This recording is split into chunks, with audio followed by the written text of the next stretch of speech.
Իմ համար ակնհայտ է, որ եվրոդիտորդները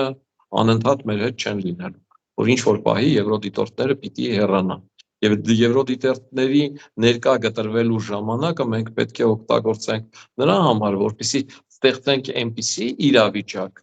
կամ այնպիսի հիմքեր, որոնք ավելին կլինեն, քան եվրոդիտորդները։ Հիմա այս փաստաթուղթը ավելին է, թե ոչ, ես չեմ կարող ասել, որովհետև ես չեմ կարդացել այս փաստաթուղթը։ Ինչ վերաբերվում է եվրոդիտորդների մասով են ինչ որ վարչապետն ասաց, թե ինչ է այնտեղ գրված, այդտեղի գրված այդքան էլ միանշանակ չի, այդտեղի գրված Ադրբեջանը իր կերպ կարող է մեկնաբանել, Հայաստանը իր կերպ կարող է մեկնաբանել, ընդհանրապես իրավական փաստաթղթերը, տնտեսական փաստաթղթերը նման բովանդակություն ունեն, ինչ է նշանակում շփման գծի ամբողջ երկայնքով։ Իսկ եթե շփման գծից 1 կիլոմետր հեռու են կանգնում ու մշտադիտարկում այդ որևէ խնդիր է առաջացնում։ Այսօրվա ռազմական տեխնիկայի պայմաններում 1 կիլոմետրը ոչ մի բան։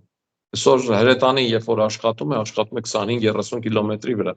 Եվ հանգիստ դիտորդը կարող է, ասենք 10 կիլոմետր հեռվից կանգնած ասել, որ հրետանին առաջինը կրակել է Ադրբեջան։